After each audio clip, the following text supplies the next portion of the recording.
2025 সালের এসএসসি পরীক্ষার্থীরা আসসালামু আলাইকুম। স্বাগতম জানাচ্ছি বাংলাদেশ শিক্ষাবার্তার নতুন একটি ভিডিওতে। 2025 সালের এসএসসি পরীক্ষার্থীরা আইসিটি পরীক্ষায় শতভাগ পাশ করবে, এরকম একটি তথ্য ফেসবুক গ্রুপগুলোতে এবং ইউটিউবে প্রচারিত হচ্ছে যে আইসিটিতে শতভাগ পাশ করবে শিক্ষার্থীরা।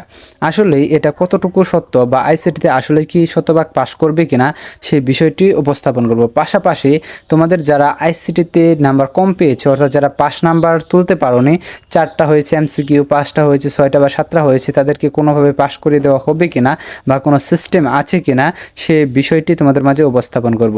তো তোমরা যারা ভিডিওটি দেখতেছো অবশ্যই প্রথম থেকে শেষ পর্যন্ত দেখবা এবং আমাদের চ্যানেলটি যারা এখন পর্যন্ত সাবস্ক্রাইব করো নাই, শিক্ষা সম্পর্কিত সকল তথ্য, তোমাদের এসএসসি পরীক্ষার সকল বিষয় সাজেশন, পাশাপাশি প্রত্যেকটা বিষয়েরই তোমরা এমসিকিউ সমাধানগুলো কিন্তু আমার চ্যানেল থেকেই পেয়ে যাবা। এবং এরপর তোমাদের রেজাল্ট, তারপর কলেজে ভর্তি কখন তোমাদের কী প্রয়োজন, সমস্ত কিছু A to Z আমাদের চ্যানেল থেকে তোমরা পেয়ে যাবা। কাজে আমাদের চ্যানেলটি সাবস্ক্রাইব করে রাখো এবং পাশে থাকা বেল আইকনটি বাজিয়ে দাও। আরেকটা সুখবর হচ্ছে যে তোমরা যারা এবার এসএসসি পরীক্ষার্থী, তো তোমরা প্রত্যেক বছর জানো যে এইচএসসিতে আইসিটি পরীক্ষায় সবচেয়ে বেশি ফেল করে। তো এটা তোমাদের পূর্ববর্তী যারা এইচএসসি পরীক্ষা দিয়েছে তারাও কিন্তু আইসিটি পরীক্ষায় কিন্তু অনেক বেশি ফেল করেছে। তো তোমরা যখন কলেজে উঠবা বা তোমাদের এইচএসসি পরীক্ষার জন্য যে আইসিটিটা রয়েছে, সেই আইসিটি ফুল কোর্স কিন্তু তোমরা অনলাইনে কিন্তু ফ্রিতে পেয়ে যাবা এবং তোমাদের পেড কোর্সেরও ব্যবস্থা করা হবে।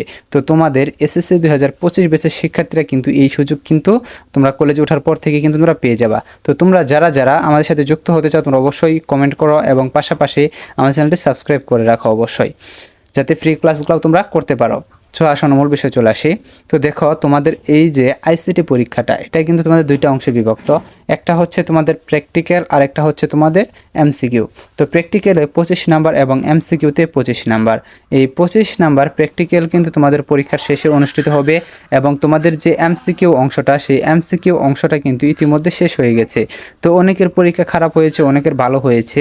তো তোমাদের যাদের খারাপ হয়েছে তাদের কি বেশি নাম্বার দেওয়ার সুযোগ আছে কিনা বা তাদের পাশ করে দেওয়ার সুযোগ আছে কিনা, তোমরা ফেসবুক গ্রুপগুলোতে যে তথ্যটা প্রচারিত হচ্ছে যে এসএসসি 2025 পরীক্ষার্থীদের আইসিটিতে শতভাগ পাশ করবে, এটা আসলে শতভাগ পাশ করবে কিনা এটা কিন্তু অন্য কেউ বলতে পারে না বা এরকম সিদ্ধান্ত কেউ দিতে পারে না। কারণ যেহেতু তোমাদের অনেক স্টুডেন্ট রয়েছে, দেখা যায় যে কিছু কিছু স্কুল রয়েছে যেসব স্কুলে শতভাগ শিক্ষার্থী কিন্তু ফেল করে, এরকম 4-5টা স্কুল প্রত্যেক বছর কিন্তু পাওয়া যায়।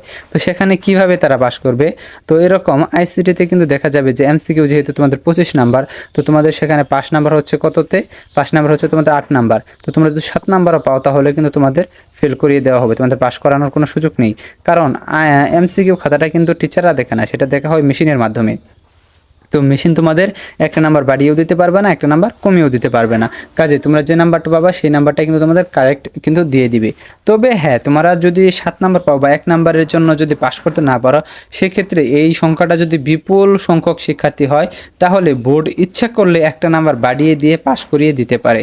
তবে তোমাদের আরেকটা সুযোগ রয়েছে, সেটা হচ্ছে যে তোমাদের বোর্ড চ্যালেঞ্জ। তো তোমরা যদি পরীক্ষা যদি খারাপ হয়েও থাকে তখন তোমরা যদি বোর্ড চ্যালেঞ্জ করো, সেখানে কিন্তু তোমাদের টিচাররা কিন্তু পুনরায় খাতাগুলো দেখে এবং সেখানে কিন্তু একটা সুযোগ থাকে। তো তোমাদের বোর্ড চ্যালেঞ্জ করতে পারো। পাশাপাশি তোমরা যারা শিক্ষার্থীরা রয়েছে তোমরা অনেকেই অনেক অ্যান্সার শিট দেখে মিলাচ্ছ যে তোমাদের উদ্ভাস উন্মেষের চর্চা বা অন্যান্য টিচাররা কিন্তু তোমাদের অ্যান্সার শিটগুলো দিচ্ছে, যেগুলো তোমরা মিলিয়ে নিচ্ছ যে এমসিকিউগুলো কারেক্ট কয়টা হয়েছে।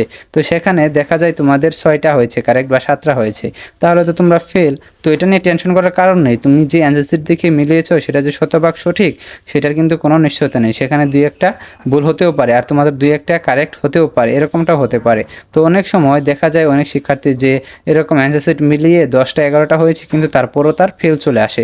এটার কারণ কি? ওখানে যে অ্যান্সার শিটগুলো তোমরা পাও সেটা শতভাগ সঠিক নাও হতে পারে, আবার হতেও পারে। তো না হওয়ার সম্ভাবনাটা বেশি, 2-1টা ভুল কিন্তু থেকেই যায়। আরেকটা প্লাস পয়েন্ট হচ্ছে তোমাদের জন্য যে প্রত্যেক বছরই কিন্তু এরকমটা হয়ে থাকে, এবারও হয়েছে। তোমাদের আইসিটি পরীক্ষায় দেখা গেছে যে এরকম অন্যান্য সাবজেক্টও হয়ে থাকে যে একটা এমসিকিউ এটা প্রশ্ন দিয়ে দিয়েছি কিন্তু ওখানে কোনো কারেক্ট অ্যান্সারই দেওয়া হয়নি। অর্থাৎ 4টা যে তোমাদের অপশন রয়েছে এমসিকিউ এর, সেই অপশনে কোনো কারেক্ট অ্যান্সারই নেই। তাহলে শিক্ষার্থীরা সেটা নাম্বার পাবে কীভাবে? এই নাম্বারটা কিন্তু সকল শিক্ষার্থীকে কিন্তু গণহারে দেওয়া হবে, অর্থাৎ এই নাম্বার থেকে কোনো শিক্ষার্থী বঞ্চিত হবে না। এরকম করে কিন্তু দেখা যায় কত বছর কিন্তু একটা সাবজেক্টে 2টা এমসিকিউ কিন্তু এরকম করে অ্যান্সার থাকে না, মানে অন্য অ্যান্সার দেওয়া আছে, যেটা সঠিক অ্যান্সার সেটা দেওয়া নেই। তো ওই 2টা নাম্বার বা একটা নাম্বার কিন্তু সকল শিক্ষার্থীরা পায়। এটা হচ্ছে শিক্ষার্থীদের জন্য একটা প্লাস পয়েন্ট। তো তোমরা যারা শিক্ষার্থীরা রয়েছে তোমাদের অবশ্যই এটা মনে রাখতে হবে যে তোমরা যদি এমসিকিউতে যদি তোমরা নাম্বার প্রকৃতপক্ষে আসলেই কম পেয়ে থাকো, সেখানে কিন্তু তোমাদের একটা নাম্বার বাড়িয়ে দেওয়ার সুযোগ নেই। আর তোমাদের এই আইসিটি এমসিকিউ নিয়ে বা আইসিটি পরীক্ষা নিয়ে যে সুযোগ সুবিধাগুলো রয়েছে সেগুলো তো তোমাদের মাঝে উপস্থাপন করেছি, এর বাইরে তোমরা আর কোনো সুযোগ সুবিধা পাবা না। তো যাই হোক, তোমরা যারা শিক্ষার্থীরা রয়েছে এখনও যারা আমাদের চ্যানেলটি সাবস্ক্রাইব করো নাই, অবশ্যই আমাদের চ্যানেলটি সাবস্ক্রাইব করে রাখো এবং পাশে থাকা বেল আইকনটি বাজিয়ে দাও।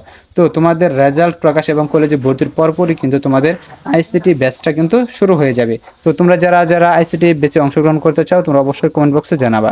ধন্যবাদ সকলকে পুরো ভিডিওটি দেখার জন্য।